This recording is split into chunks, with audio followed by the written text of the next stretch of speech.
کہ دوسرے رکوع کی تفصیل اس طرح ہے کہ ابتدائی 4 آیات کے اندر اللہ رب العزت نے ان ثمرات کا یا ان نتائج کا بیان فرمایا ہے جو ایمان لانے کے بعد بندے کی شخصیت میں رونما ہوتے ہیں، اور پھر اس کے بعد اللہ رب العزت نے آخری آیت کے اندر یہ بیان فرمایا ہے کہ ایمان لاؤ، اس کی ترکیب کی ہے، اس کا تقاضا اہل ایمان کے سامنے رکھا ہے۔ اب اسی تفصیل کے ساتھ ہم اس سورہ مبارکہ کے متعلق آغاز کرتے ہیں کہ 18 جو آیات ہیں ان کا بیان کہ ہر آیت کے اندر تفصیل بے پناہ ہے، اور ایسے الفاظ یہاں رب العزت نے استعمال کی جس نے کہا کہ مدنی دور کے اندر جو صورتیں ہیں ان کا مزاج ایسا ہے کہ بات کو کھولا نہیں جاتا بلکہ بات بند رکھی جاتی ہے، تو اکثر ایسی اصطلاحات یا ایسے الفاظ استعمال کیے گئے کہ جو تفسیر طلب ہیں، اور یہاں پر وہی مزاج ہمیں اس سورہ مبارکہ میں دکھتا ہے۔ تو ہر آیت کی بے پناہ تفسیر ہے، اور اس مختصر وقت کے اندر 18 آیات کا مطالعہ کرنا یہ معنی ایسا ہے کہ دریا کو کوزے میں بند کرنا، یعنی کہ وقت بہت قلیل ہے اور تفصیل بہت زیادہ ہے، تو این ممکن ہے کہ کچھ مقامات کے اوپر ایسا محسوس ہو کہ ہم وضاحت کی طرف سے اشارہ کرتے ہوئے نکل گئے، اس کو اپنے زیادہ وقت نہیں دیا، کوشش کریں کہ اللہ رب العزت اس میں ہماری اصلاحات فرمائے، ہماری مدد فرمائے، اور ہم اس مختصر وقت میں اس سورہ مبارکہ کی مطالعے کا حق ادا کر سکیں۔ بسم اللہ الرحمن الرحیم۔ ارشاد ربانی ہے یوسف للہ ما فی السماوات و ما فی الارض، تعریف بیان کرتی ہے اللہ کی، تسبیح بیان کرتی ہے اللہ کی ہر وہ شے جو آسمانوں میں ہے اور جو زمین میں ہے۔ اب یہاں پر تسبیح کو سمجھ لیتے ہیں، تسبیح کا معنی کیا ہوتا ہے۔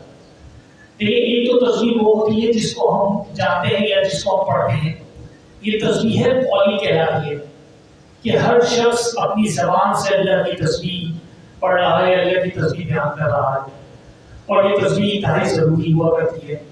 اور میں اکثر جہاں پر بات کیا کرتا ہوں، جہاں پہ اگر مجھے موقع دیتے ہیں کہ میں بیان کروں، تو وہاں میں یہ کہا کرتا ہوں کہ اہل ایمان کو اپنی عادت بنا لینی چاہیے کہ وہ ہر وقت تسبیح قولی میں مصروف رہے۔ ہماری زندگی میں بہت سارے مواقع ہوتے ہیں جن میں ہم کچھ بھی نہیں کر سکتے۔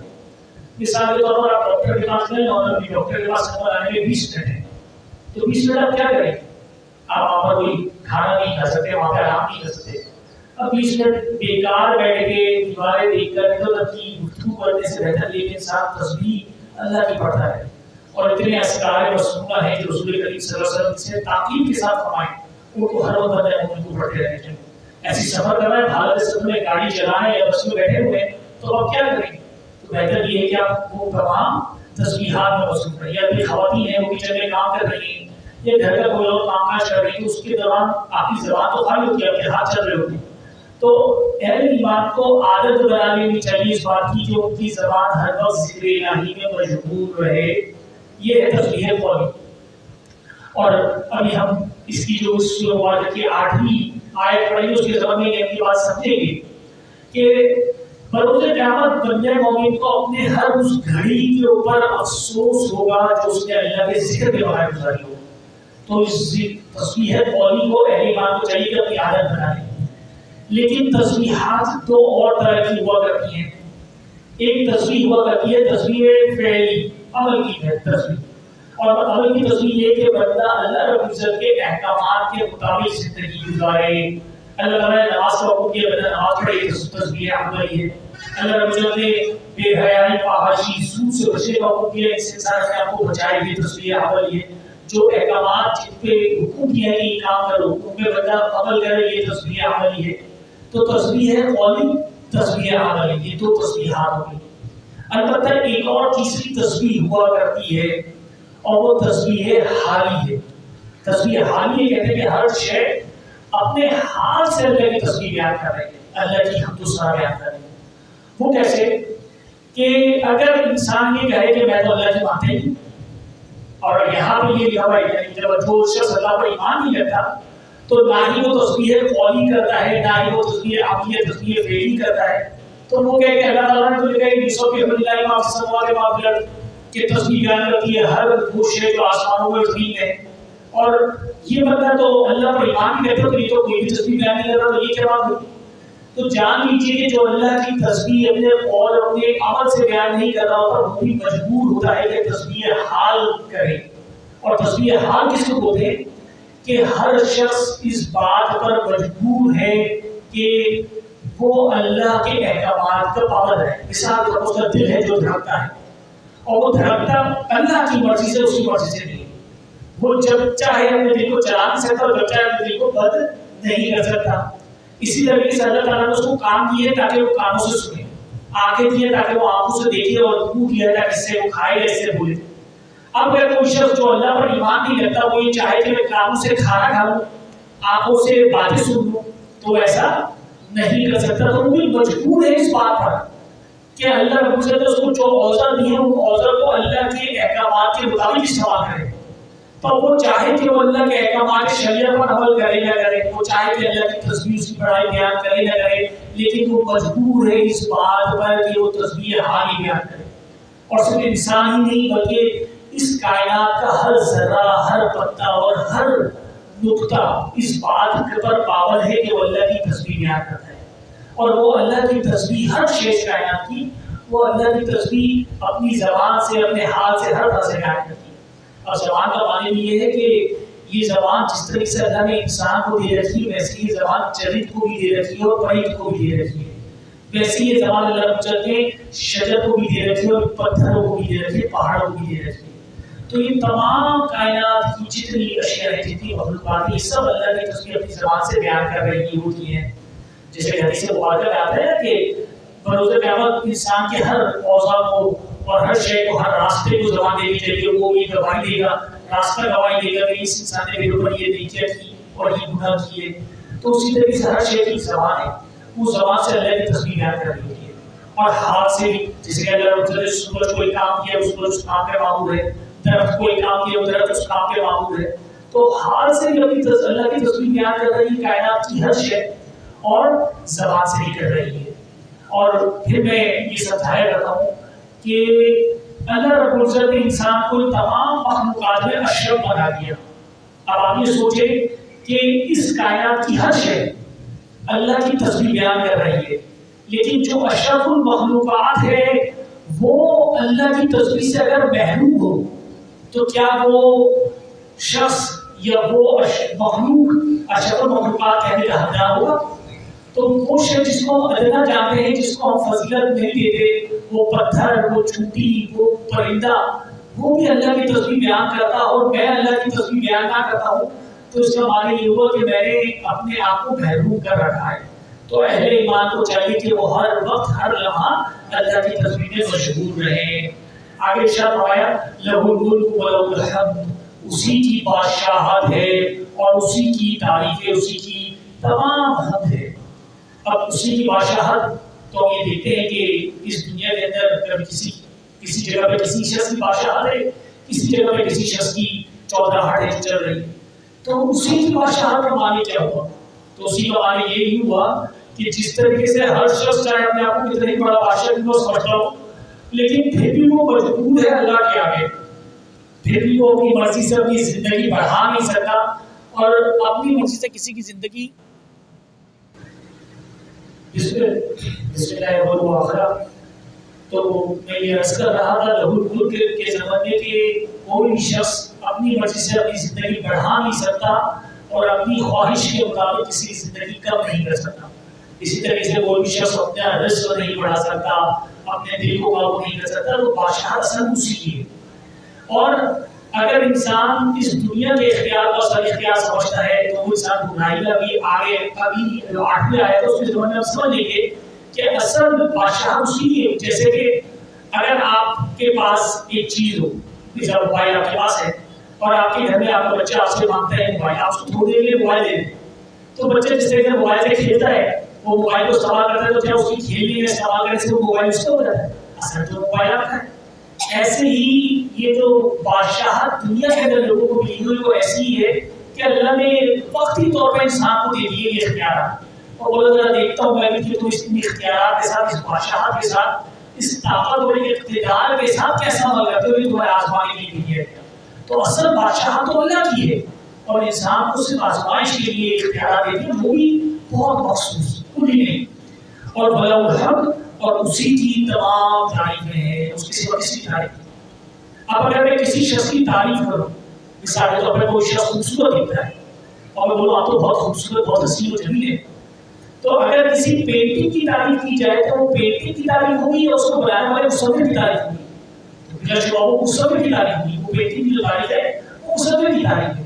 تو اگر میں کسی انسان کی تعریف کر رہا ہوں تو وہ اس کی شکل و صورت کی جو تعریف ہے وہ اصل ہے اللہ کی تعریف ہے کہ اللہ نے اس کو بنایا۔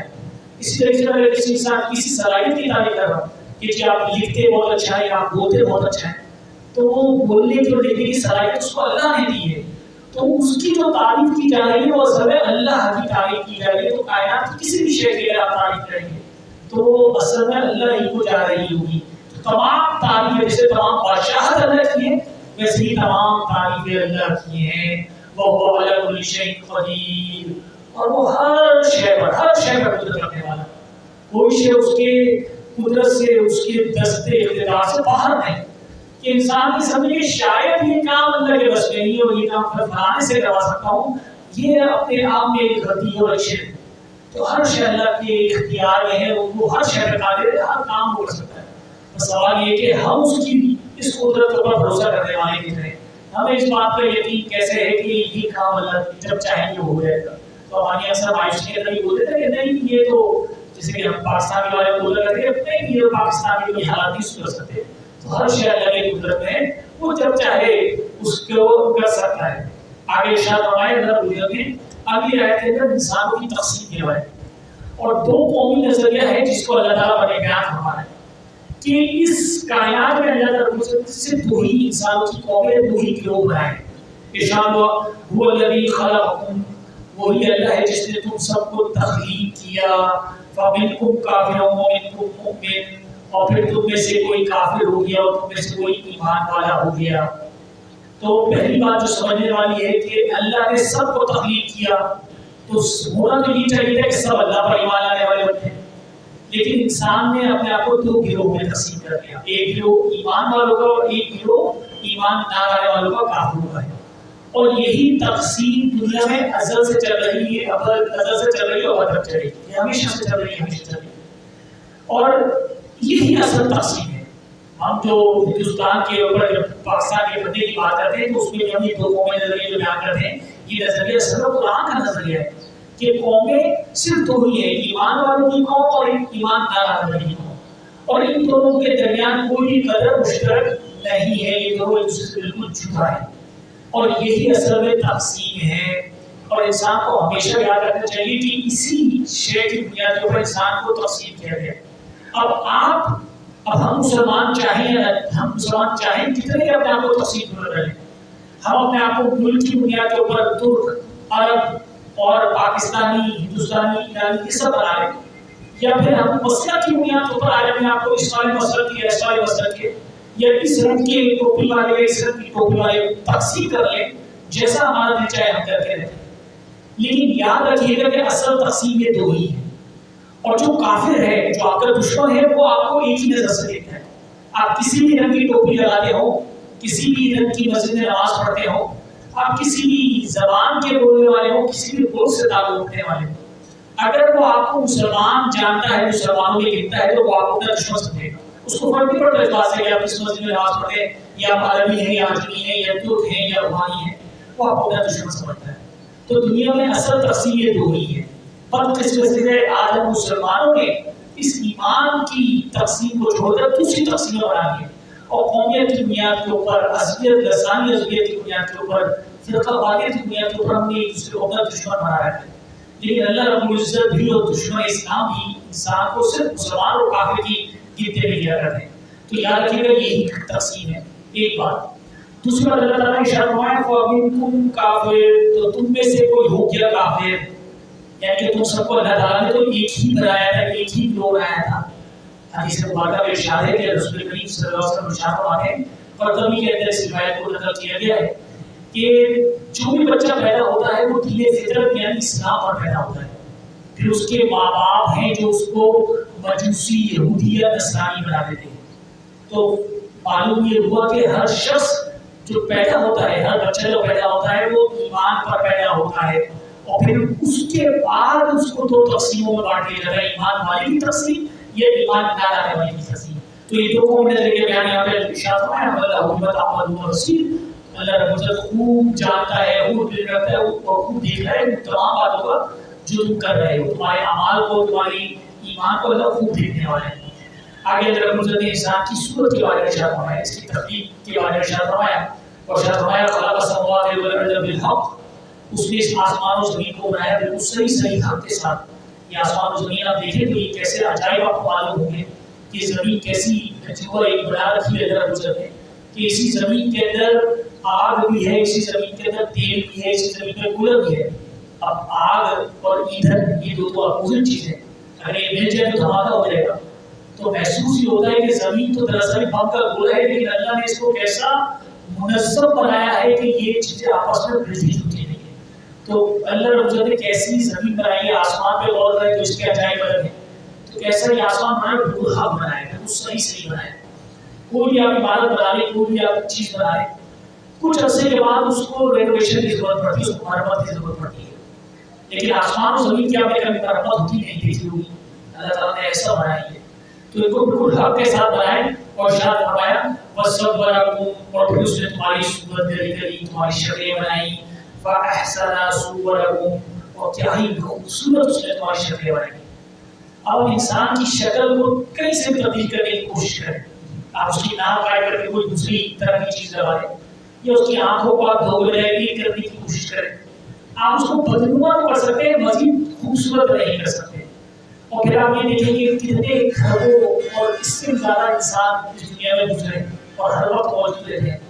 آپ کو معلوم ہوگا کہ کسی انسان کی شکل کسی دوسرے انسان سے ملتی نہیں، کتنی مختلف ہو رکھی ہیں، کتنی طرح کی شکلیں ہیں اللہ رب العزت نے بنا رکھی ہیں، اور کیسے علاقوں کے حساب سے اور علاقوں کے موسموں کے حساب سے اللہ نے مختلف شکلیں بنائی۔ اور کچھ شکلیں تو اللہ رب العزت نے ایسی بنائی کہ آپ دیکھیں گے تو آپ کو سارے کیسے معلوم ہوں گے، جیسے چائنیز کا یا جیپنیز کا کچھ معاملہ ہوتا ہے کہ آپ دیکھیں تو سارے جیپنیز آپ کو ایک ہی شکل کے معلوم ہوں گے، آپ کو فرق نہیں معلوم ہوگا، لیکن وہی لوگ ہیں وہ آپس میں ایک دوسرے کو پہچان رہے ہوں گے۔ تو کیسے اللہ رب العزت نے بہترین صورت انسان کی بنائی کہ انسان اس کا ادراک نہیں کر سکتا، انسان محسوس کرے تو اس کو یہ محسوس ہوتا ہے۔ اس کے بعد اللہ تعالیٰ نے ارشاد فرمایا اثر ہے وَإِلَيْهِ الْمَصِيرُ، تم سب کو لوٹ کے اسی کے پاس جانا ہے، یہ ہے وہ شے جو انسان کو یاد رکھنا چاہیے۔ اس کے بعد چوتھی اور آخری آیت ہے جو کہ اللہ رب العزت کے اوپر ایمان باللہ کے بارے آ رہی ہے۔ اللہ رب العزت اپنے علم کے بارے میں بیان فرمایا، ارشاد فرمائے یعلم ما فی السماوات والارض، اللہ رب العزت جانتا ہے ہر اس شے کو جو آسمان و زمین میں ہے، وَيَعْلَمُ مَا تُسِرُّونَ وَمَا تُعْلِنُونَ، اور اللہ تعالیٰ جانتا ہے ہر اس بات کو جو تم چھپاتے ہو یا جو تم اعلان کرتے ہوئے جس کو تم دکھاتے ہو۔ واللہ عالم بذات الصدور، اور اللہ تعالیٰ تو سینوں میں چھپے ہوئے رازوں کو بھی جاننے والا ہے۔ یعنی اللہ نے اپنے علم کی 3 ڈائمینشنز بتائی ہیں۔ ایک تو وہ شے ہے جو انسان اپنے بارے میں اپنی باتیں دوسروں سے چھپاتا ہے، وہ کسی کو بتاتا نہیں۔ مثال کے طور پر میرا ایک سیکرٹ ہے اور میں کسی کو نہیں بتاتا، میں سب سے چھپا کے رکھتا ہوں، لیکن اللہ تعالیٰ اس کو جاننے والا ہے، میں دنیا سے چھپایا ہوا ہے، اللہ سے نہیں چھپا سکتا۔ ایک وہ بات ہے جو میں دنیا کو بتاتا ہوں اپنے بارے میں، خوشی خوشی بتاتا ہوں، میں یہ ہوں، میں یہ ہوں، اللہ اس کو بھی جاننے والا ہے۔ تو میرے ظاہر کو بھی جاننے والا ہے اور میرے باطن کو بھی جاننے والا ہے، میری اس بات کو بھی جاننے والا ہے جس کو میں لوگوں کو بتلا رہا ہوں، جتلا رہا ہوں، اس بات کو بھی جاننے والا ہے جو میں نے پوشیدہ رکھی ہوئی ہے، جو راز رکھی ہوئی ہے۔ لیکن ایک تیسری شے بھی ہے، اور وہ تیسری شے وہ ہے جو میں اپنے بارے میں خود نہیں جانتا، کہ میری ذات کی یا میری اپنی جسم کی کچھ چیزیں ایسی ہیں، میری اپنی جو شخصیت ہے اس کی کچھ اوصاف ایسے ہیں جن سے میں خود ناواقف ہوں۔ اور اکثر جب ہم چھوٹے بچوں کی کاؤنسلنگ کرتے ہیں، ان سے بات کرتے ہیں تو ان کے ماں باپ کو جب ٹیچر ہوتے ہیں اس کو ان کے باپ کو یہ بتاتے ہیں کہ آپ کے بچے میں یہ خصوصیات ہیں، بچے کو نہیں پتا ہوتی، ہم ایز اے استاد اس کو دیکھ رہے ہوتے ہیں۔ تو وہ چیزیں جو انسان اپنے بارے میں خود نہیں جانتا اس کو بولتے ہیں لاشعور، کے انسان کے لاشعور میں موجود ہوتی ہے مجھے، اور انسان کو خود نہیں معلوم کے بارے میں، لیکن اللہ کو جاننے کو جاننے والا ہے۔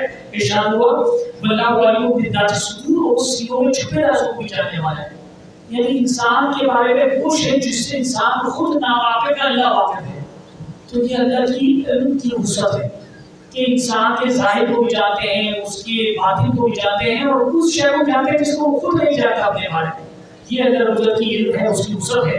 اور اس کے بعد جو اللہ رب العزت آخرت کے اوپر ایمان کے بارے میں ارشاد فرمایا اور ارشاد ہوا الم یاتکم نبأ الذین کفروا من قبل، کیا تم تک نہیں پہنچی خبریں ان لوگوں کی جنہوں نے کفر کیا تم سے پہلے، فذاقوا وبال امرہم، تو انہوں نے چکھا اپنے کیے کا وبال، انہوں نے چکھا اپنے کیے کا عذاب۔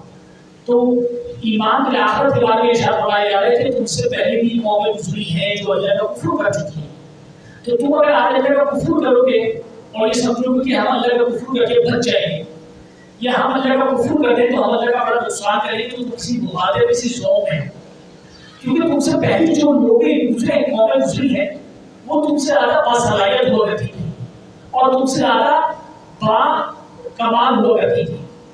آج انسان اس بہترین ٹیکنالوجی کے دور میں ہے، اس کو یہ گمان ہے کہ آج وہ بہت طاقتور ہے، وہ سمجھتا ہے کہ میں انسان، میں جو آج کا انسان ہوں وہ انسانیت کی معراج ہے۔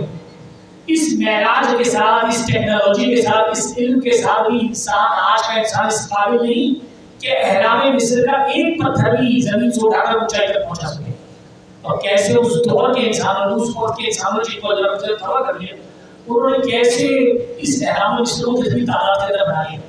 اور اس کا یہی کمال نہیں بلکہ اس احرام مصر کی کمالات میں سے بڑے کمال اور بھی موجود ہیں، جیسے کہ اس کے اندر کوئی شے رکھی جائے تو کوئی خراب نہیں ہوتی، کوئی سڑا نہیں کرتی۔ اسی طریقے سے قوم سمود اور قوم عاد کے بارے میں ہے کہ وہ پہاڑوں کو تراش کے محل بنا لیا کرتے تھے، کیا کمال اللہ تعالیٰ نے وہ دیے تھے۔ تو کیا تم تک ان قوموں کی خبریں نہیں پہنچی؟ انہوں نے اللہ کی بغاوت کر لی، اللہ کے نبیوں کے مقابلے میں، اس کی شریعت کے مقابلے میں اترے تو ان کا اللہ نے کیا حال کیا۔ تو تم تو ان کے سامنے وہ اگر ہاتھی تھے تو تم چھوٹی بھی نہیں ہو، تمہارا کیا ان کے سامنے مقابلہ، تم تو کیا ان کی خبریں نہیں پہنچی کہ جنہوں نے اپنے کیے کا وبال جگہ بلہم عذاب علیم، اور سب کے لیے ہے دردناک عذاب۔ اصل شے یہ ہے کہ اس دنیا میں تو اس کی تباہی ہو گئی، لیکن اصل شے یہ ہے کہ آخرت میں ان کے لیے دردناک عذاب ہے۔ اور یہ ہے اصل شے کہ انسان اس دنیا کی ناکامی سے ڈرنے والا ہوتا ہے، اس دنیا کے خسارے سے ڈرنے والا ہوتا ہے، لیکن اصل شے بیان کی ہے کہ آخرت میں دردناک عذاب ہے، آخرت کا خسارہ ان کے لیے ہے۔ آگے اللہ تعالیٰ نے ارشاد فرمایا کہ وجہ کیا ہوئی ان کے عذاب اور ایمان بالرسالہ کا بیان فرمایا اللہ تعالیٰ۔ ارشاد و ذالک بأنہ کانت تأتیہم رسلہم بالبینات، تو کیا کوئی انسان ہمیں ہدایت دیں گے؟ تو کہنے لگے یہ تو رسول جو ہے یہ تو ہمارے جیسا انسان ہے۔ یہ تو قرآن مجید نے خود اعتراض نقل کیا کہ وہ کہا کرتے تھے کہ یہ تو بازاروں میں چلتا ہے، وہ کھانا پیتا ہے ہماری طرح۔ تو یہ اعتراض وہ نبیوں کے بارے میں کرنے لگے، کیا ہمیں ہماری طرح کا انسان ہدایت دے گا؟ فکفروا، بس انہوں نے کفر کیا، فتولوا، اور انہوں نے روح گردانی کی، انہوں نے اللہ سے بغاوت کی، واستغنى اللہ، اللہ تعالیٰ ان سے غنی ہو گیا، ان سے بے نیاز ہو گیا، اللہ رب العزت کو کی کوئی پرواہ نہ رہی۔ واللہ غنی حمید، اور اللہ رب العزت تو بڑا بے نیاز اور آپ سے آپ تعریف کر رہے ہیں۔ حمید کہتے ہیں کسی ایسی شخصیت کو، ایسی شخص کو، ایسی ذات ہو جس کی ذات میں اس کی تعریف موجود ہو۔ اب یہ بڑا اہم ہوتا ہے، یعنی اللہ رب العزت حمید ہے، وہ آپ سے آپ تعریف کیا گیا، اس کی کوئی دوسرا تعریف کرے اس کو ضرورت نہیں اس بات کی۔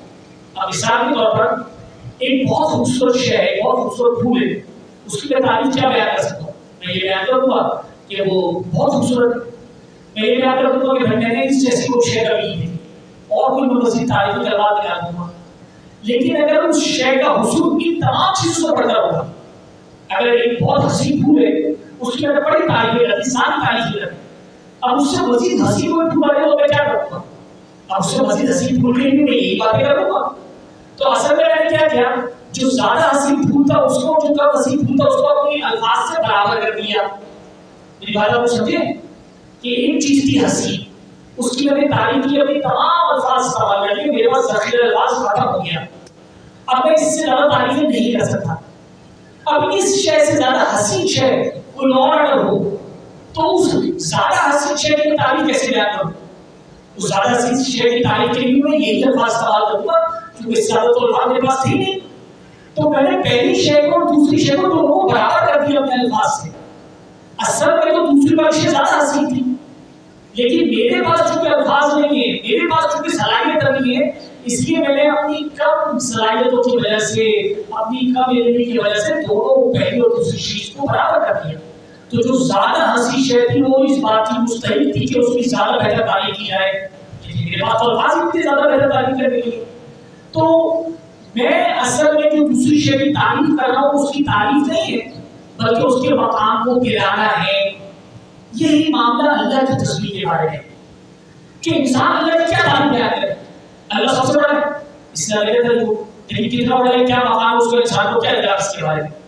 تو انسان اللہ کی کوئی بھی تصویر بیان کر لے, انسان اللہ کی کوئی بھی تعریف بیان کر لے, یہاں تک کہ جو الفاظ اللہ نے ہی سکھائے ہیں انسان کو اپنی تصویر کے بارے میں, انسان اگر ان تصویرات کو بھی ادا کرے تو خلوص کے اندر کہاں سے لے کر آئے گا وہ خلوص جو اس کی تعریف کرنے کے لیے اس کی تصویر بیان کرنے کے لیے چاہیے.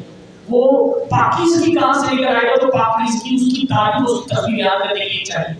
تو انسان اللہ کی کوئی بھی تصویر بیان کر لے وہ اس کی تصویر اس کی مقام کو بڑھا تھوڑی نہیں ہوتی, بلکہ انسان اپنی کم علمی سے, اپنے اس کم صلاحیتوں کی وجہ سے, اپنی اس تزکیہ نہ ہونے کی وجہ سے, انسان اپنے اس خلوص کی کمی کی وجہ سے اس کی تعریف سے اس کے مقام کو بڑھا نہیں سکتا.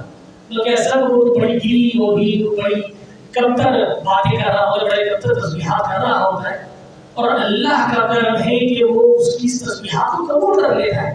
اس کا رحم ہے کہ وہ ہماری عبادتوں کو, ہماری نمازوں کو, ہماری تسبیحات کو قبول کر لیتا ہے. لیکن وہ جو ذات ہے وہ حمید ہے, وہ آپ سے آپ تعریف کی گئی ہے. تمام انسان اگر اللہ کی تعریف کرتا, اس کی تسبیحات کرتا, بدل بھی کرتا تو اس کو کوئی اعتراض نہیں. اور حدیث مبارکہ میں آیا فرشتوں کی تعداد کی کثرت کے بارے میں کہ جس طرح سے زمین کے اوپر بیت اللہ ہے ویسے ہی آخرت ویسے ہی آسمانوں کے اوپر بیت المعمور ہے کعبہ.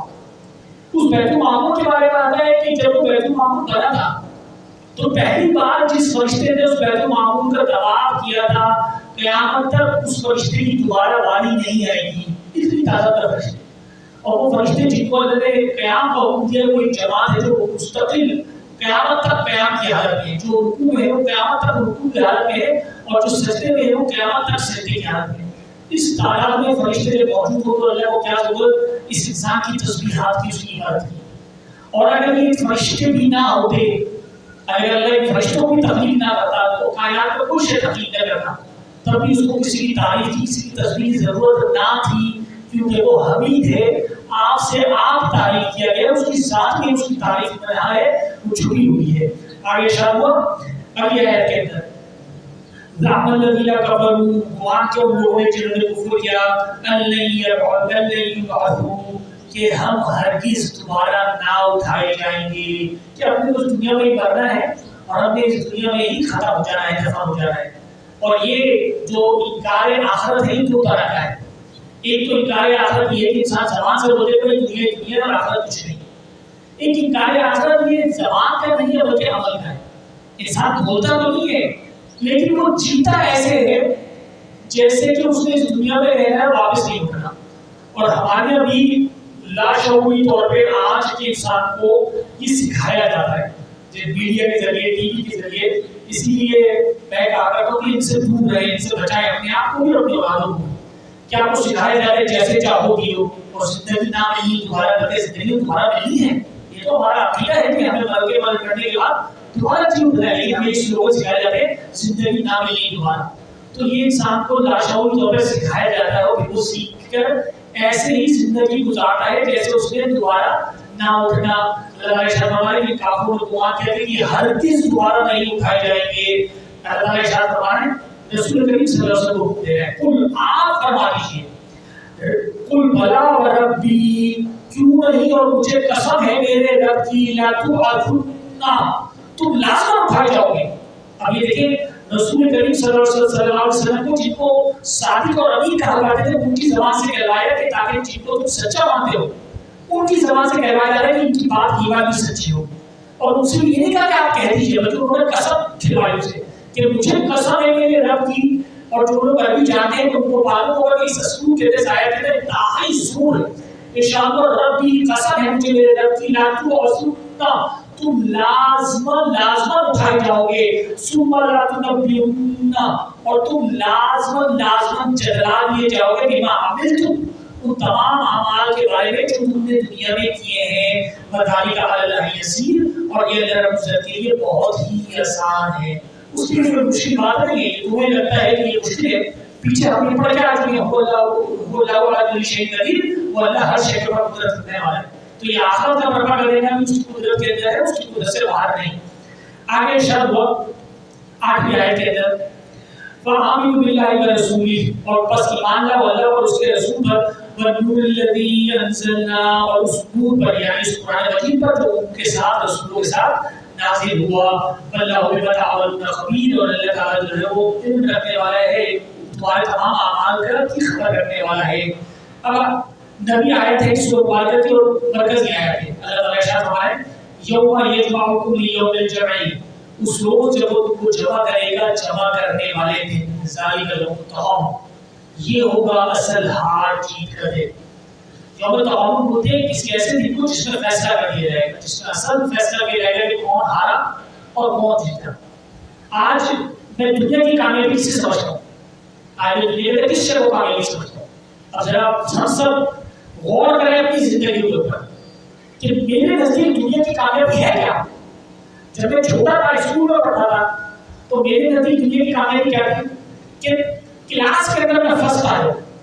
جب میں تھوڑا بڑا ہوا تو مجھے پتا چلا کہ اسکول کے امتحان تو سارے بیکار ہوتے ہیں، اصل امتحان تو بورڈ کا امتحان ہوتا ہے۔ پھر میں نے کہا بورڈ کے امتحان میں میرا 1 نمبر گریڈ آ جائے تو میں کامیاب ہوں۔ پھر بورڈ کا امتحان ہے تو مجھے پتا چلا کہ کالج اور یونیورسٹی میں پڑھی، تو پھر میں اپنے سارے تعلیم کی دور کے اندر میں تعلیم کے اندر نمبر لے جانے کو میں کامیابی سمجھتا رہا۔ لیکن جیسی میں تعلیم سے تعلیم ہو مجھے پتا چلا کہ تعلیم والی کے اندر نمبر جس کے اچھے ہیں جس کے برے ہیں اس کو فرق نہیں پڑتا، نوکری چاہیے تو کام آنا چاہیے۔ اب مجھے پتا چلا کہ کام کا سیکھنا سب کامیابی ہے، کامیابی کا معیار بدلتے بدلتے تعلیم سے اب کام کے اوپر آئے۔ اب کام کے اوپر جب میں نوکری چاہتا ہوں پھر نوکری میں آنے کے بعد مجھے پتا چلتا ہے کہ جس کی تنخواہ زیادہ ہے وہ کامیاب ہے، یہ جس کا بیک گراؤنڈ زیادہ اونچا ہے وہ کامیاب ہے، یہ جس کے پاس سفارش ہے وہ کامیاب ہے، یہ کوئی کہہ رہا ہے جس کے پاس طاقت ہے وہ کامیاب ہے۔ تو ہر شخص کی کامیابی کے معیار الگ ہے، مختلف ہے، اور ایک انسان کے بھی اپنے کامیابی کے معیار اس کی ساری زندگی بدلتے چلی جائے گی آخر تک، وہ یہاں تک کہ وہ بڑھاپے تک پہنچ جائے، اور بڑھاپے میں جا کر پھر اس کو پتا چلے گا کہ نہ کامیابی تعلیم میں تھی، نہ نوکری میں تھی، نہ پیسے میں تھی، وہ کہے گا اولادوں کی کثرت میں تعلیم ہے، جس کی بیٹے زیادہ ہیں وہ تعلیم کو جو کامیاب ہے۔ تو اب کامیابی کے معیار ایک انسان کے لیے کیسے بدل رہے ہیں؟ اللہ تعالیٰ کا ارشاد ہے کہ یہ تمام کامیابیاں نہیں ہے، آخرت ہے کامیابی کہتے ہیں، اور آخرت ہے اصل فیصلے کرنے کہ جس روز اللہ تعالیٰ جمع کرنے والے دن سب کو جمع کریں تو فیصلہ فرمائیں گے کون کامیاب ہے اور کون نقصان ہے۔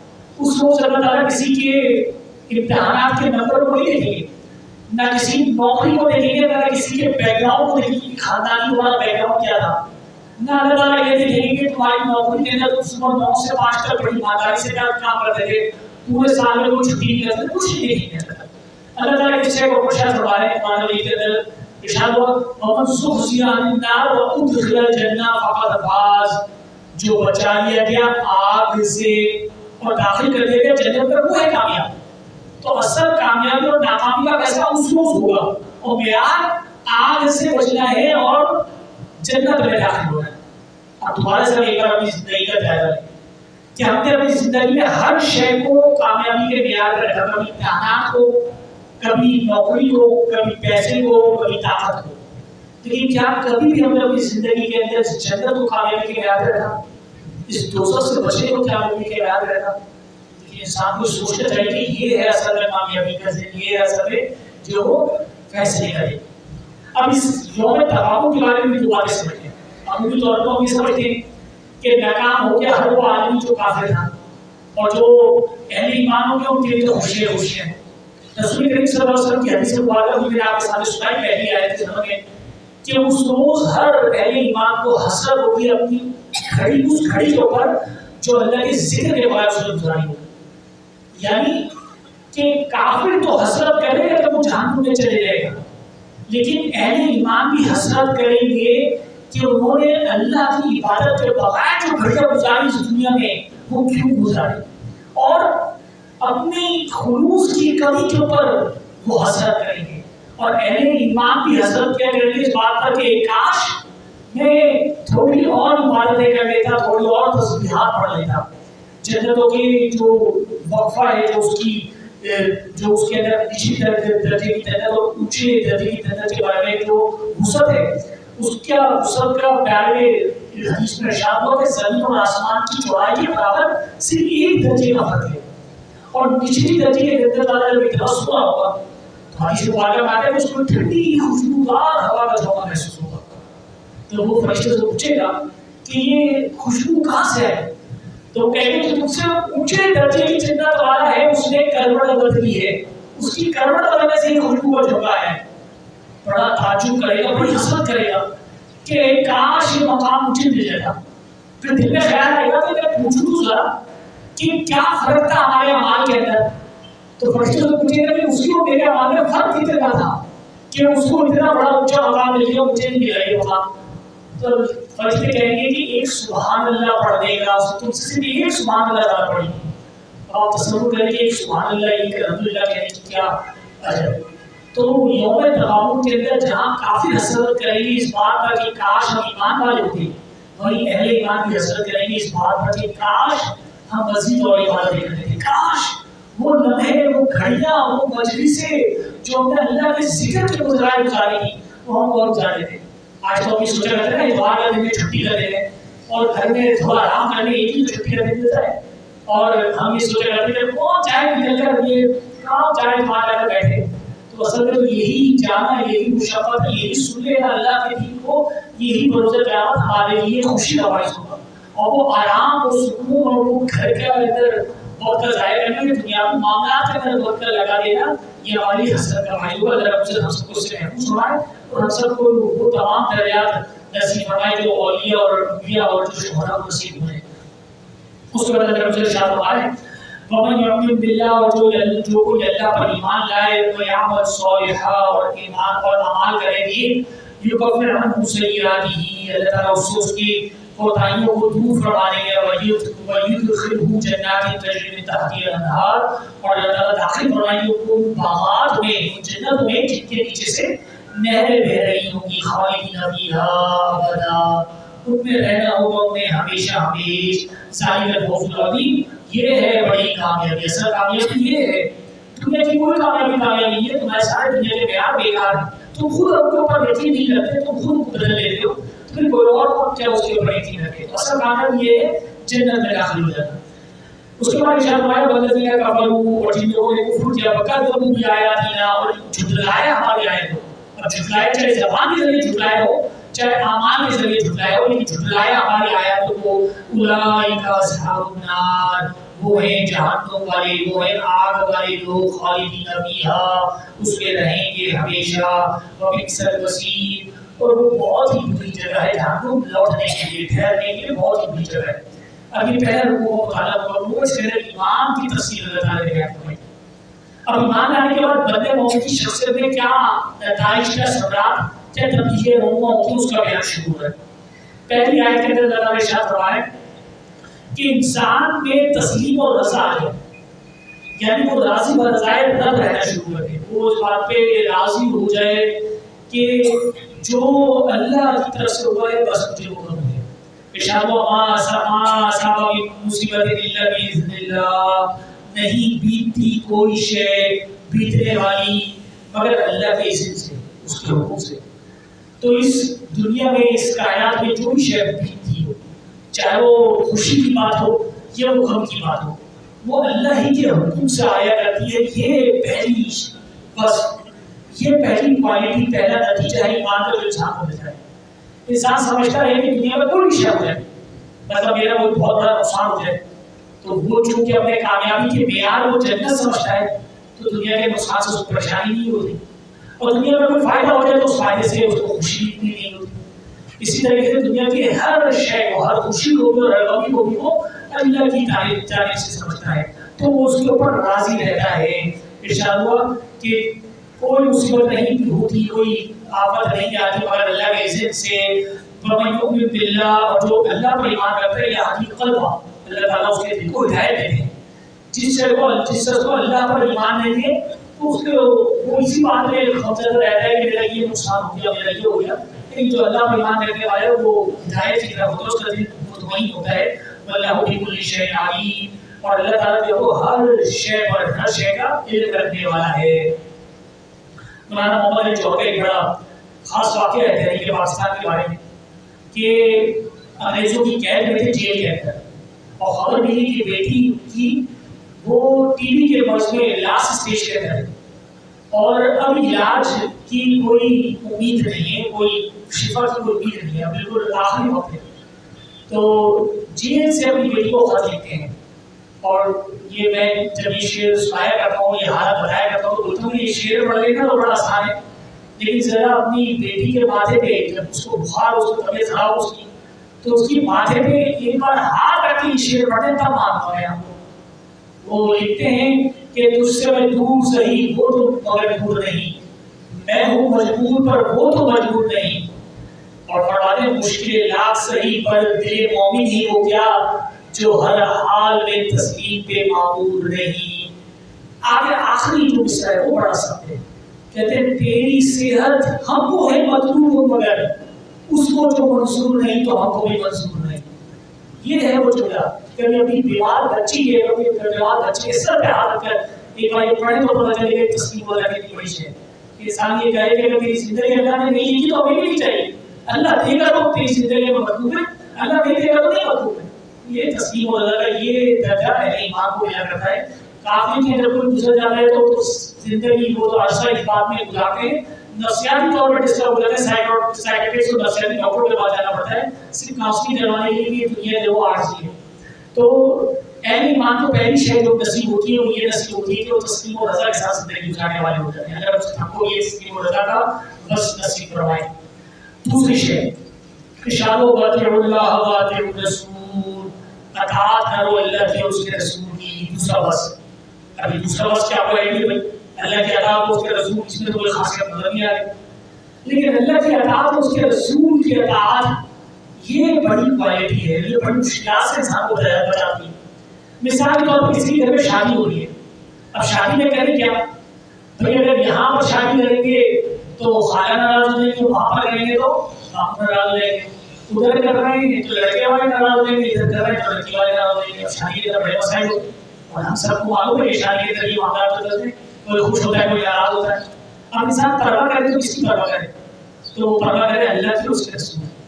تو جب وہ اللہ اور اس کے رسول کی پرواہ کرے گا تو اس کو فکر نہیں ہوگی کون ناراض ہوتا ہے کون خوش ہوتا ہے، تو سارا مسئلہ اس کا حل ہو جائے گا. پہلی بات. اور جب انسان اللہ اور اس کے رسول کی پرواہ کر رہا ہوگا تو پھر کوئی اس سے ناراض نہیں ہوگا، وہ کہتا ہے جو کر رہا ہے یہ اسلام کے مطابق کر رہا ہے، صحیح کر رہا ہے. تو جب انسان اللہ اور اس کے رسول کی اطاعت کرنے لگتا ہے، دوسرا اسلام کا ایمان کا نتیجہ ہے، اس کا ثمر ہے، اس کا پھل ہے جو انسان کو میسر آتا ہے کہ وہ اللہ اس کے رسول کی اطاعت کرنے والا ہو جاتا ہے اور ہزار لوگوں کی خوشنودی سے اللہ کی خوشنودی حاصل کرنے والا ہو جاتا ہے. وہ کسی کو خوش کرنے کی کوشش نہیں کرتا، صرف اللہ کو خوش کرنے کی کوشش کرتا ہے. وہ اقبال نے کہا تھا وہ ایک سجدہ جسے تو گنا سمجھتا ہے دیتا ہے ہزار سجدوں سے آدمی کو نجات. تو انسان سب کو خوش کرنے کی کوشش کر رہا ہوتا ہے، پھر وہ ایک اللہ کو خوش کرنے لگتا ہے، سب کی خوشنودی سے اس کی نجات ہو جاتی ہے، وہ چھوٹ جاتا ہے. ارشاد ہوا وَأَطِیعُوا اللَّهَ وَأَطِیعُوا الرَّسُولَ، اطاعت کرو اللہ کی اور اطاعت کرو رسول کی. فَإِن تَوَلَّیْتُمْ، اور اگر تم روح گردانی کرو گے، فَإِنَّمَا عَلَىٰ رَسُولِنَا الْبَلَاغُ الْمُبِینُ، تو بس ہمارے رسول کے ذمے تو واضح واضح کھول کے پہنچا دینا ہے. تو رسول کے ذمے تو یہ تھا کہ انہوں نے پہنچا دیا اللہ کا. اب آپ کی اور میرے یہ ذمہ ہے کہ ہم اس کو کتنا قبول کرنے والے ہیں، اس کو کتنا عمل کرنے والے ہیں اور کتنا اس کو آگے پہنچانے والے ہیں رسول کی سنت پر عمل کرتے ہوئے.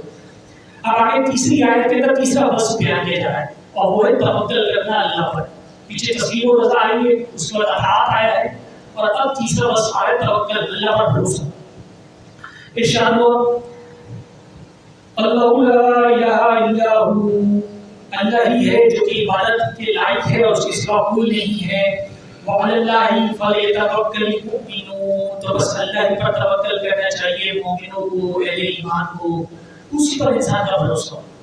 انسان بیمار ہوتا ہے تو ڈاکٹر کے پاس جاتا ہے، لیکن بھروسہ اس کا ڈاکٹر کے اوپر نہیں ہوتا، بھروسہ اس کے دوائیوں کے اوپر نہیں ہوتا، بلکہ بھروسہ اس کا اللہ کے اوپر. دوائی استعمال کرتا ہے کیونکہ رسول کریم صلی اللہ علیہ وسلم کی سنت. اسی طرح سے انسان نوکری پر جاتا ہے، انسان کاروبار پر جاتا ہے، انسان دنیا کے تمام ذرائع استعمال کرتا ہے، لیکن بھروسہ اگر اس کا اس دنیا کے ذرائع کے اوپر ہو جائے، اس دنیا کے وسائل کے اوپر ہو جائے، تو پھر اس کا وہی بھاگ ہوا کرتا ہے جو آج کے دور میں نیٹوں کا ہوا ہے کہ دنیا کی 17-18 بڑی طاقتیں پہنچ کر بھی نہتے لوگوں کو نہیں ہرا سکی. اور وہی حال ہوا کرتا ہے جو مشرکین مکہ کا کسی زمانے میں غزوہ بدر کے موقع کو ہوا تھا کہ 1000 کی تعداد 313 نہتوں کو ہرا نہیں سکے تھے. تو اسباب پہ جو بھروسہ کرنے لگتے ہیں، توکل کرنے لگتے ہیں، وہ ذلیل و رسوا ہوا کرتے ہیں. اور جو اللہ پر توکل کرتے ہیں وہ بغیر وسائل کے بھی، بغیر اسباب کے بھی وہ کامیاب اور کامیاب ہوا کرتے ہیں. اس کے بعد اللہ رب العزت اگلی آیت کے اندر ارشاد فرمائے کہ دنیا کی جتنی بھی چیزیں ہیں وہ دراصل انسان کی ان سے محبت کی ایک حد ہے. اور اس حد کو اللہ رب العزت بیان فرمائے ارشاد ہوا یا ایھا الذین آمنوا، اے لوگو جو ایمان لائے ہو، ان من ازواجکم و اولادکم عدو لکم، بے شک تمہاری بیویوں میں اور تمہاری اولادوں میں تمہارے دشمن ہیں، فاحذروہم، تو بس ان سے ہوشیار رہو. اب یہ حدیث مبارکہ میں آتا ہے، تفسیر میں ہے ابن عباس رضی اللہ عنہ روایت کرتے ہیں کہ یہ ان لوگوں کے بارے میں ارشاد ہوا وہ لوگ جو کہ ایمان لائے اور اپنی بیوی اور بچوں کی محبت میں ہجرت نہ کری.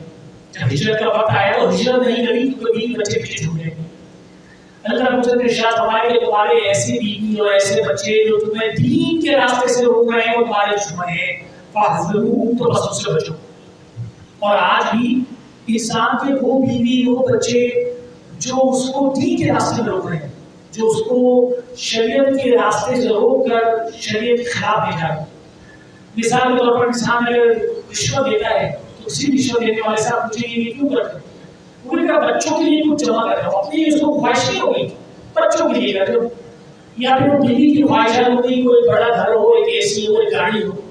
تو وہ ایسی بیویاں، ایسے بچے جو انسان کو آخرت کی تباہی کی طرف بلاتے ہوں اور آخرت کی کامیابی سے روکتے ہوں، دین کے اوپر چلنے سے روکتے ہوں، ایسے بیوی بچے انسان کے دشمن. ہاں البتہ اگر بیوی بچے ایسے ہوں جو انسان کے دین کے راستے میں اس کے معاون ہوں، اس کے ساتھ چلنے والے ہوں، جیسے کہ رسول کریم صلی اللہ علیہ وسلم کے ازواج مطہرات تھے جو دین کے راستے میں ان کے ساتھ تعاون کیا کرتے تھے. حضرت خدیجہ پورا کہ جتنا مال دھرم کے بعد اس وقت اللہ کے رسول صلی اللہ علیہ وسلم کے مشن پہ آیا، یا صحابہ اکرام رضی اللہ عنہم اجمعین کی اولادیں ہوا کرتی تھی کہ ان کے ساتھ دین کے راستے پہ چلنے والی ہوا کرتی تھی، ان کے ساتھ جہاد کرنے والی ہوا کرتی. تو ایسی اولادیں، ایسی یہ بیویاں، یہ تو نعمت ہے. خود رسول کریم صلی اللہ علیہ وسلم نے ارشاد فرمایا کہ نیک بیوی یہ بہترین متا ہے، خیر متا، اس کو کہا بہترین دولت سے بہترین دولت ہے. تو اگر بیوی بچے شریعت کے راستے سے روکنے والے ہوں، دین کے راستے میں چلنے سے رکاوٹ بننے والے ہوں تو اس سے بچنا رہنا چاہیے. یعنی ان کی محبت کی حد یہ ہے کہ شریعت پامال نہ ہو، اور اگر اس شریعت کے راستے میں تعاون کرنے والے ہوں تو یہ نعمت ہے، یہ نور ہے، یعنی روشنی پر روشنی. آگے اللہ رب العزت نے ارشاد فرمایا وَإِن تَعْفُوا، اور اگر تم معاف کر دو. یعنی ایسی اولاد و بیویاں ہیں جو کہ جن کی محبت تمہیں اللہ کے راستے سے روک رہی ہے تو تم کیا کرو؟ ان کو مارو، ان کو پیٹو نہیں. تو یہ حکم ہوا اگر تم معاف کر دو، وَتَصْفَحُوا، اگر تم ان سے چشم پوشی کرو، ان سے نظریں بچاتے رہو، وَتَغْفِرُوا، اور ان کو چھوڑ دو، فَإِنَّ اللَّهَ غَفُورٌ رَحِيمٌ، تو بس اللہ رب العزت بھی تو بڑا رحم فرمانے والا، بڑا معاف فرمانے والا ہے. تو اگر آج تم ان کی غلطیوں سے صرف نظر کرو گے تو اللہ رب العزت تو مغفرت فرمانے والا ہے، اس نے بھی تمہیں کتنے گناہوں کے اوپر چھوڑے رکھا ہے.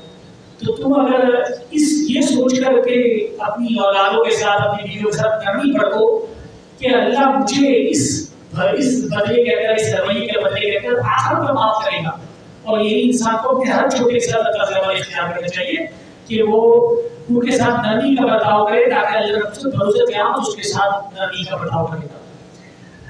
اس کے بعد اللہ تعالیٰ ارشاد فرماتے ہیں انما اموالکم واولادکم فتنہ، کہ بے شک تمہارے مال اور تمہاری اولادیں تمہارے لیے آزمائش ہیں. اب آزمائش ہوتی کیا ہے؟ آزمائش ہوتی یہ ہے کہ کسی انسان کو امتحان دیا جائے تو امتحان دینے کے کوئی انسان چاہے، اگر امتحان دینے کسی مدد ملا تو اس مدد مجھے کرسی دے دی جائے، ایک ٹیبل دے دی جائے، ایک پنکھا ہوگا جو کہ مجھے ہوا دے رہا ہوگا. لیکن امتحان کے دوران تک میں اس کو استعمال کر سکتا ہوں، لیکن میں امتحان ختم ہونے کے بعد یہ بولوں گا کہ کرسی میں گھر لے کے جاؤں گا، یہ میری کبھی میں گھر لے کے جاؤں گا، مجھے اجازت دی جائے گا. بالکل ویسے ہی امتحان ہے انسان کا اس دنیا میں، اس کو استعمال کرنے کے لیے تمام چیزیں دے دی گئی، اور اس لیے دی گئی کہ دے کر ان کی محبت کے ساتھ انسان کو آزمایا جائے کہ وہ کیسا برتاؤ کرتا ہے، ان کی محبت میں شریعت کو پامال کرتا ہے یا ان کی محبت میں ان کو محبت کے ساتھ شریعت پر لے کر چلتا ہے. لیکن اگر میں یہ سمجھ لوں کہ یہی میرا اصل مصرف ہے اور یہی میری مال و دولت ہے، تو کہا گیا ہے کہ میری اولاد ہی میری اصل اونچی ہے، تو انسان کی اصل اونچی اس کے اعمال ہو گئے، اس کی اولاد نہیں ہو گئی. تو انسان انہیں چیزوں کو سمجھے میرا مال میری اونچی ہے، میری اولاد میری اونچی ہے، تو تمہاری آزمائش ہے. تمہاری اصل اونچی اور ہمارے صالح ہیں جو باقیات رہنے والے ہیں، جو باقی رہنے والے ہیں. تو ارشاد ہوا کہ انما اموالکم واولادکم فتنہ، تمہاری اولاد تمہارے مال اور تمہاری اولادیں تمہارے لیے آزمائش ہیں. واللہ عندہ اجر عظیم، اور اللہ کے پاس جو ہے وہ بڑا ہی بہترین بدلہ ہے.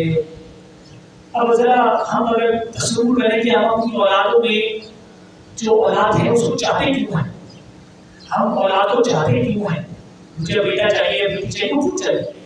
تو میں یہ سوچا کرتا ہوں جب میں اس دنیا سے چلا جاؤں گا میرا نام رہے گا باپ، یہ میری اولاد میرے جانے کے بعد میرا نام لے لیا کرے گی.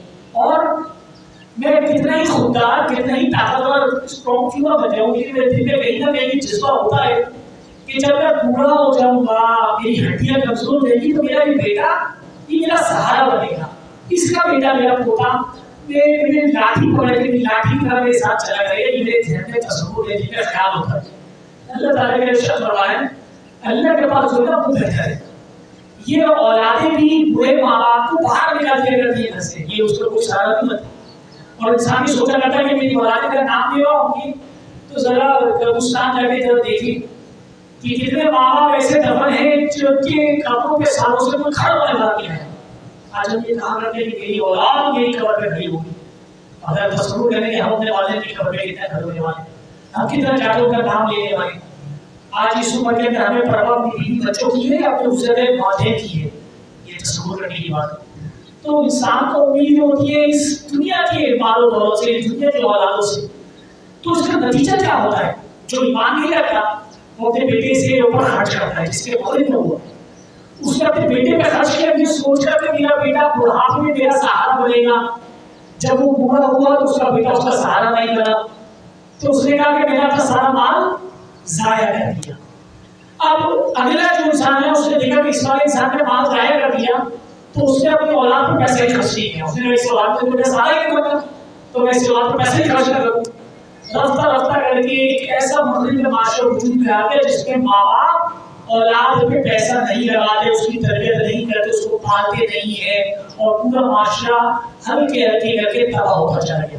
والدین اور اولاد کا رشتہ ختم ہو گیا. اللہ تعالیٰ ارشاد فرما رہے ہیں کہ اللہ کے پاس بہتر ہے. تو اولاد پہ خرچ کر رہے ہو تو اس لیے کرو کہ اللہ تم سے راضی رہے گا، ان کا حق ہے تمہارے مال میں. ان کی تربیت کر رہے ہو اللہ کی خاطر کرو، ان کو دنیا کے لیے نہیں آخرت کے لیے تیار کرو. اور بدلہ تمہیں یہ نہیں دیں گے، نہ تمہارا مال دے گا، نہ تمہاری اولاد دے گی، تمہیں بدلہ کون دے گا؟ اللہ دے گا. اب جب انسان ایمان لے آتا ہے اس کو کیا صبر ملتا ہے، کیا پھل ملتا ہے، کیا اس کی شخص میں نتیجہ رونما ہوتا ہے؟ وہ یہ رونما ہوتا ہے کہ اس کی امید اس کی اولاد سے نہیں ہوا کرتی، اس کی امید اللہ سے ہوا کرتی ہے. تو ایک بات کہ انسان اپنی اولاد کو کھلاتا تو ہے اور انسان اپنی اولاد کو تربیت بھی دیتا ہے، پالتا بھی ہے. تو یہ نیت کر کے اپنی اولاد کو کھلایا کرے، اس کو تربیت دے کرے، اس سے محبت کیا کرے کہ اللہ مجھ سے راضی ہو جائے. تو اپنی اولاد سے محبت کرنا بھی، اس پہ خرچ کرنا بھی عبادت بن جائے گی. اور میں کہتا ہوں کہ 1 روپیہ بھی کسی پہ خرچ کریں، چاہے وہ کسی مانگنے والے کو دیں یا اپنی اولاد کو دیں، 1 روپیہ بھی اگر کسی کو دیں تو وہ اللہ سے یہ بول کر دیں کہ اللہ تیری لذت کی خاطر، تیری خوشنودی کی خاطر دے رہا ہوں، تو اس کو قبول فرما دے. تو یہ اللہ کے ہاں توشہ انشاءاللہ توشہ آخرت بن جائے گی. اللہ تعالیٰ ارشاد فرمائے واللہ عنده اجر عظیم، اور اللہ کے پاس جو ہے وہ بہترین بدلہ ہے. اب یہاں تک انسان کی زندگی کے اوپر جو اثرات، یہ جو نتائج لوگوں کا ہوئے تو ان کا بیان آ گیا. اب اگلی آیت سے اگر مصرف نتائج بھی اور تقاضے بھی بیان فرمائے کہ اب ایمان لانے کے تقاضے تم سے کیا ہے یہ بھی بیان فرمائے، اور نتائج و ثمرات کے پھل بھی بیان فرمائے. ارشاد ہوا فاتقوا اللہ ما استطعتم، پس اللہ کا تقوی اس کی پرہیزگاری اختیار کرو جتنی تم میں طاقت ہے، اور کسی شخص سے اس کی طاقت سے زیادہ نہیں سوال کیا جائے گا. لا یکلف اللہ نفسا الا وسعها، کسی شخص سے اس کی وسعت سے زیادہ سوال نہیں کیا جائے گا. لیکن تمہاری جتنی وسعت ہے وہ تمہیں بھی جاننے والے ہو، اللہ بھی جاننے والے ہو. وسعت کے مطابق تقوی اختیار کرنا ہے، اللہ کی پرہیزگاری اختیار کرنی ہے. اور ارشاد واسمعوا واطیعوا، اور سنو اور مانو. ابھی سنو مانو کیا ہے؟ کس کی سنیں اور کس کی مانیں. تو یہاں پر ایک بڑے عظیم ایک فریضے کی طرف اشارہ کیا جا رہا ہے، اور وہ فریضہ ہے کہ دین کی خاطر کسی جماعت سے وابستہ ہونے کا. کہ انسان جب دین کے اوپر عمل کرے تو مکمل دین پہ عمل اسی وقت کر سکتا ہے جب وہ کسی جماعت سے وابستہ ہو. جیسے کہ اگر انسان یہ سوچے کہ میں اللہ کی راہ میں قتال فی سبیل اللہ کروں گا، تو کیا انسان تنہا و تنہا جا کے قتال کر سکتا ہے؟ نہیں کر سکتا. انسان یہ کہے کہ میں اللہ کے دین کی دعوت تبلیغ کروں، صرف دعوت تبلیغ، تو وہ منظم تو نہیں کر سکتا، لیکن تھوڑی بہت وہ اکیلے تنہا و تنہا کر سکتا ہے. لیکن اگر وہ یہ بولے کہ میں اللہ کے دین کو نافذ کروں گا، اس کو غالب کروں گا، تو کیا وہ تنہا و تنہا کر سکتا ہے؟ نہیں کر سکتا. تو اس کے لیے تقاضا ہے کہ انسان جماعت میں شامل، اور اس جماعت میں شامل ہونے کے یہاں پر اس کے طریقہ کار کو بیان کیا جا رہا ہے، یا اس میں شامل ہو کر اس کے طرز عمل کو بیان کیا جا رہا ہے. تو تقاضا کیا جا رہا ہے انسان سے کہ انسان پورے دین پر عمل کرنے کے لیے اور دین کے نفاذ کے لیے اس کی جدوجہد کے لیے کسی جماعت کا حصہ بنے. ویسے ہی جیسے صحابہ کرام اجمعین رسول صلی اللہ علیہ وسلم کے ساتھ جماعت میں بندھے ہوئے تھے، اور پھر اس جماعت میں بننے کے بعد اس میں سنو اور اس میں مانو، یعنی جو احکامات ہوئے ہیں ان کو سنو اور ان پر عمل کرو. یہ نہ ہو جماعت کے اندر ایک تو یہ کہ انسان دو درجے میں ہے، ایک تو یہ کہ انسان جماعت میں شامل ہو جائے اور اس کے بعد سننا اور ماننے کو تیار نہ. اب وہ کہتا وہ یہ ہو کہ سننا اور مانوں گا، لیکن جب حکم آتا ہو تو کوئی کہتا ہو یار کون چلو چھوڑو یار نہیں جاتے، چلو چھوڑو یار نہیں جاتے. ایک غلط طرز عمل یہ. دوسرا غلط طرز عمل یہ کہ انسان یہ سوچے کہ یار میں جماعت میں شامل ہوں گا تو سننا ماننی پڑے گی اور اس میں شامل ہی نہیں ہوگا. یہ دوسرا غلط طرز عمل. جانتا ہے کہ وہ شامل نہیں ہوتا، وہ کہتا ہے یار ابھی دیکھتے ہیں ابھی وقت ہے. اور یہ بالکل اسی طرح کے انسان یہ کہے کہ بھائی طہارت پاکیزگی اسی کو چاہیے کہ جب انسان نماز پڑھے تو ایک کام کرتے ہیں کہ نماز نہیں پڑھتے تو طہارت پاکیزگی سارے مسائل انسان کرتے ہیں. تو بالکل اسی طریقے سے خطا ہے کہ انسان جماعت میں شامل نہ ہو، کہ جماعت میں شامل ہوں گے تو سننی اور ماننی پڑے گی. تو سننے اور ماننے کا حکم دیا گیا. اس کے بغیر خود حضرت عمر فاروق رضی اللہ عنہ اور اکثر لوگ کا جو گمان ہے وہ یہ ہے کہ حدیث مبارکہ ہے. ارشاد فرماتے ہیں انہ لا الہ اسلام الا بالجماعۃ، کہ بے شک اسلام نہیں ہے مگر جماعت کے ساتھ، یعنی جماعت ہوگی، جماعت میں شامل ہوگی تو اسلام تکمیل ہوگی. اور ارشاد ولا جماعۃ الا بامانۃ، اور جماعت نہیں ہے مگر امانت کے ساتھ. تو جماعت میں شامل ہوگا انسان تو پورے دین پر عمل کرتا رہے گا، ورنہ وہ کسی ناقص یا کسی دین کے کسی مخصوص حصے پر عمل کرتا ہوگا. اور یہ قرآن مجید میں ارشاد فرمایا یا ایھا الذین آمنوا ادخلوا فی السلم کافۃ، کہ اہل ایمان یہ لوگ جو ایمان لائے ہو اسلام میں داخل ہو پورے کے پورے. تو پورے اسلام میں داخل ہونے کا معنی یہ کہ اسلام کے ہر رکن کے اوپر عمل کرنا. اب دیکھیں جس طریقے سے نماز کا حکم دیا گیا ویسے ہی سننے اور اطاعت کرنے کا حکم دیا گیا، سننے اور ماننے کا حکم دیا گیا. تو انسان سارے احکامات پر عمل کرتا ہے، سننے ماننے کے حکم پر عمل نہیں کرتا، تو کیا یہ مکمل ان کی اطاعت ہوئی؟ یہ نہیں. تو انسان کو چاہیے کہ اس حکم پہ عمل کرے. یہاں پہ پورا تقاضا جماعت سازی کا اور جماعت میں شامل ہونے کا بیان کیا جا رہا ہے کہ اللہ کے احکامات اس کی شریعت کی خاطر اس جماعت میں شامل ہو، اس میں شامل ہو کر سنو اور مانو. اور شامل ہو وَأَنفِقُوا خَيْرًا لِأَنفُسِكُمْ، اور خرچ کرو اللہ کی راہ میں، یہ تمہارے اپنے لیے بہتر ہے. شاعر نے کہا نا کہ تو بچا بچا کے ڈرا جسے کہ تیرا آئینہ ہے وہ آئینہ، کہ شکستہ ہو تو عزیز تر ہے نگاہ آئینہ ساز ہو. کہ اگر تو بچا بچا کے اپنا مال رکھے گا تو تو سمجھے گا کہ میرے کام آئے گا، تو مال تیرے کام نہیں آئے گا، بلکہ تو اللہ کی راہ میں لگا گا وہ تیرے کام آئے گا. رسول کریم صلی اللہ علیہ وسلم کی بڑی حدیث مشہور ہے، اس سے بات ہے آپ سب خواتین نے سن رکھی ہوگی کہ بکری کو باندھ کر اور اس کا گوشت تقسیم کیا معاشرہ ہے. رسول کریم صلی اللہ علیہ وسلم گھر تشریف لائے اور ارشاد کیا اور دریافت کیا ماں بقیہ کہ کیا بچا ہے. تو عائشہ نے بڑھایا لا بقیہ الا کتفیہ، کہ کچھ بھی نہیں بچا سوائے دستی کے. رسول کریم صلی اللہ علیہ وسلم نے ارشاد فرمایا کہ دستی نہ بچائی بچی باقی سب کا سب بچ گیا. تو جو بات بھی اللہ کے نام ہے وہ بچ گیا، جو دستی رہ گئی ہے جو تمہیں روک رکھی ہے وہ تو ہم کھا لیں گے، وہ تو ہم خرچ کر دیں گے. تو جو انسان نے خرچ کر دیا، جو انسان نے لگا دیا، جو انسان نے کھپا دیا دنیا میں وہ ختم ہو گیا، اور جو اس نے وہاں آگے بھیج دیا پہنچایا آخر وہ بچ گیا. آج ہم بینک کے اندر سیونگ کر کے رکھتے ہیں نا، تو ایک بینک وہاں پر بھی انسان کا انسان کو سوچنا چاہیے کہ اس بینک میں انسان نے کتنی سیونگ کر رکھی ہے. تو ارشاد ہو رہا ہے کہ تم خرچ کرو اللہ کی راہ میں، یہ تمہارے اپنے لیے بہتر ہے. تو اگر انسان باہر کسی ملک میں کماتا ہو اور باہر کسی کو مثال کے طور پر سعودی عرب میں کوئی نوکری کرتا ہوں، اگر سعودی عرب میں نوکری کرتا ہوں، سعودی عرب میں کمانے کے بعد سعودی عرب میں ہی خرچ کر دیتا ہوں، کپڑے خریدتا ہوں، وہیں پہ میں صوفے خرید لیتا ہوں، گاڑی خرید لیتا ہوں، کھانا پیتا ہوں. لوگ کیا وہ یہ پاکستان کے اندر لیکن بیوقوف ہے، یہ خرچ کرنے کے لوگ کمانے آتے ہیں، خرچ کرنے کے لیے. کیوں؟ کیونکہ میں پاکستان ہی بھیجا، کیونکہ پاکستان میرا ثبوت ہے نا، مجھے لوٹ کے پاکستان ہے. تو اگر وہ آدمی ہے جو باہر ملک میں جائے کمائے اور پیسہ جمع کرے پاکستان میں، پاکستان میں گھر خریدے، پاکستان میں گاڑی خریدے، پاکستان کے بینکوں میں پیسہ رکھائے، اس کو بڑی بڑا کر بتاتی ہے.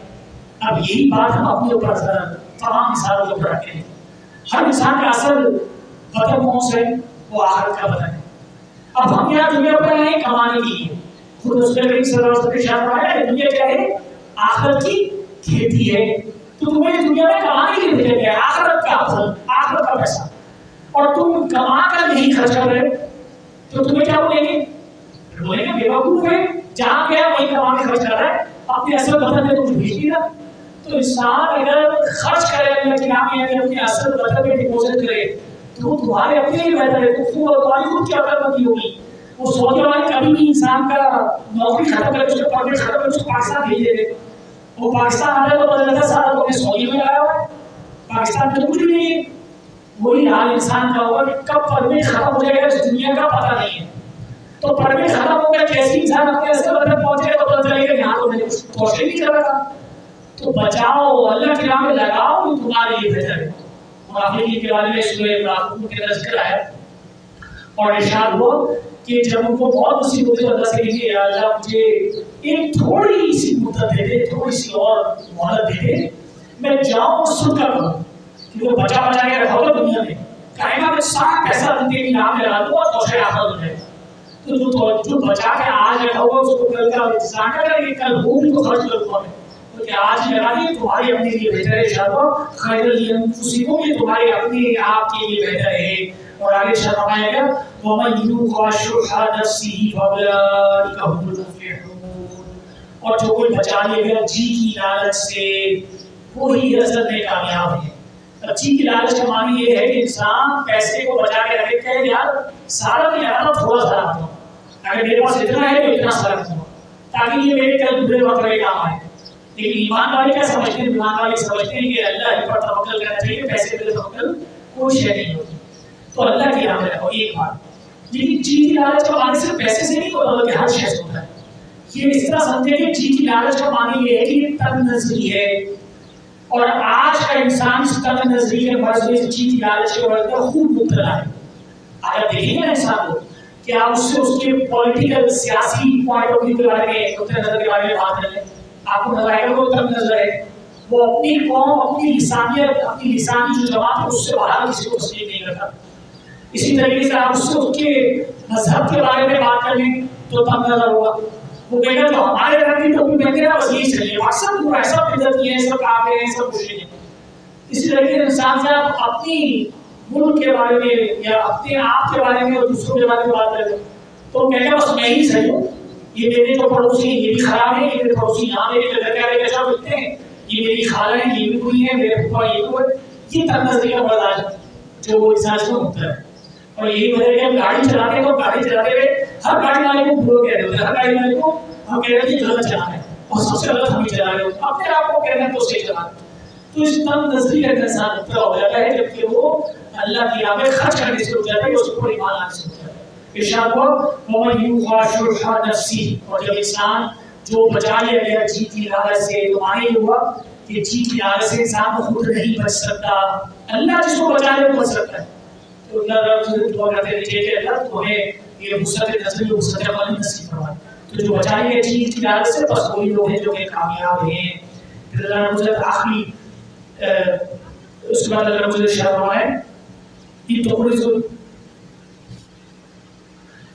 اللہ قرضا حسنا، اور اگر تم قرض دو گے اللہ کو یضاعفہ لکم، اللہ رب العزت اس کو تمہارے لیے بڑھا دیں گے. اب دیکھیں مال کس کا ہے ہمارے پاس؟ اللہ کا. ہم تو امین ہے نا، اللہ کا مال ہے. اب اللہ کو اگر اللہ کا مال واپس کریں تو یہ قرض ہوگا، یہ کہاں سے کرے تو ہمارا واپس کرنا ہے. لیکن اللہ رب العزت فرمانے کہ اللہ کو قرض دینا ہے. اور اللہ کو قرض دینے سے معنی کیا ہوا کہ وہ مال جو اللہ کے دین کی خاطر لگایا جائے وہ مال اللہ کو قرض ہوتا ہے۔ ایک تو مال اللہ کی راہ میں خرچ کرنا یہ نہیں ہے کہ کسی بھوکے کو کھانا کھلاؤں، میں کسی غریب کو کپڑا پہناؤں، ایک یہ بھی اللہ کی راہ میں خرچ کرنا ہے۔ لیکن اللہ کو قرض دینا وہ مال ہے جو اللہ کے دین کی خاطر لگتا ہو، اس کی دین کی نشو و اشاعت کے لیے لگتا ہو، اس کی دین کے حفاظ کے لیے لگتا ہو۔ تو جو اللہ کو قرض دے گا اللہ اس کو تمہارے لیے بڑھا دیں گے۔ ایک تو اللہ کا مال واپس اللہ کو لوٹایا تو اللہ نے قرض کہا، اور پھر جو قرض جس کو کہا تو یہ نہیں کہا کہ اتنا ہی اوپر ہوئے، بلکہ تمہیں بڑھا کر دوں گا، اور ساتھ میں جب تمہیں تمہارا مال ریٹرن کر دیا تو اب بدلا کیسا؟ اب تو حساب برابر ہو گیا نا، تم نے اللہ کے یہاں پہ 100 روپئے لگائے تھے، اللہ نے تمہیں 700 واپس کر دیے، تمہاری بات برابر ہو گئی، بلکہ برابر سے زیادہ ہو گئی۔ لیکن اللہ رب کتنے قدردان ہیں، کتنے انسان کی قدر کرنے والے، اس کو نوازنے والے، اس کو احسان کرنے والے ہیں کہ اللہ رب سے اس میں بھی بس نہیں کرتا ہے، مزید فرمائے وَيَغْفِرْ لَكُمْ، اور تمہیں تمہارے جو گناہ ہیں ان کو بھی معاف فرما دیں گے، تمہاری مغفرت فرما دیں گے، تمہیں بخش دیں گے۔ اس پہ بھی جو اللہ رب مزید نصیب فرمائے اور شاید فرمائے وَاللَّهُ شَكُورٌ حَلِيمٌ، اللہ یہ ہے جو اصل میں قدردان ہے، وہ بردبار ہے۔ تو اللہ کے سوا کوئی قدردان نہیں۔ آپ دنیا کے کسی بھی جگہ پہ انویسٹمنٹ کر لیجیے، کوئی آپ کو پورا مارجن نہیں دیتا، آپ سے بولے گا کہ آپ کو 40% مارجن دیں گے، تو جب آپ دینے جائیں گے تو 40% ایک تو 40% دے رہا ہے اور 40% سے بھی کمی کر دیں گے، کٹوتی کر دیں گے، یہ ٹیکس کر لیا، وہ کر لیا، آپ نے جزیم کروا لیا، یہاں آپ نے دیر میں انویسٹمنٹ کی تھی۔ اللہ تعالیٰ کتنا مارکر دیتے ہیں؟ 700 گنا، 700%، اور فرماتے ہیں اور اس سے زیادہ مزید بڑھا کے دیں گے، کبھی کا کوئی چانس نہیں ہے، بڑھا کے دیں گے تمہارے خروج کے پاس ہے۔ اللہ یہ سب میں قدردان ہے، انسان کے ماں اولاد کچھ اس کی قدر کرنے والی نہیں ہے۔ اس کے بعد اللہ رب آخری آیت میں ارشاد فرمائے عالم الغیب والشہادہ، وہ علم رکھنے والا ہے غیب کا بھی اور جو ظاہر ہے اس کا بھی علم رکھنے والا ہے، العزیز الحکیم، اور وہ بہت ہی زبردست ہے، ہر شے پہ چھایا ہوا ہے اور حکمت والا ہے۔ یہ ہے ایمان اور یہ ہے اس کے ساتھ جس کا ہمیں مطالعہ کے اسی کے لیے ضروری ہے کہ انسان کا تعلق اللہ سے بہت ضروری ہے، اور ساتھ میں ہر عمل کی جو پہلی شے ہوتی ہے وہ نیت ہوتی ہے۔ تو انسان کی نیت یہ ہو کہ میں پورے کے پورے اسلام پہ چلوں گا، میں اسلام کی کچھ باتوں کو مان کر کچھ کو نہ مان کر یہ والے تجربہ اختیار نہیں کروں گا، بلکہ پورے اسلام پہ چلوں گا اور پورے شرع کے ساتھ، پورے یقین کے ساتھ اللہ پر ایمان رکھوں گا، پھر انشاءاللہ اس کے ثمرات انسان کی شخصیت میں اس کے دل میں اترتے چلے جائیں گے۔ اللہ رب العزت دعا کہ اللہ رب العزت ہمیں اس ایمان کی حلاوت نصیب فرمائے اور اس ایمان کے نور سے ہمارے دلوں کو مزین فرمائے، اور اس کے نتائج اس دنیا میں بھی اور آخرت میں بھی ہمیں بھی دیکھنا نصیب فرمائے۔ اسی پہ اتفاق کریں گے۔ اقول قولی ھذا واستغفر اللہ لي ولکم ولسائر المسلمین والمسلمات۔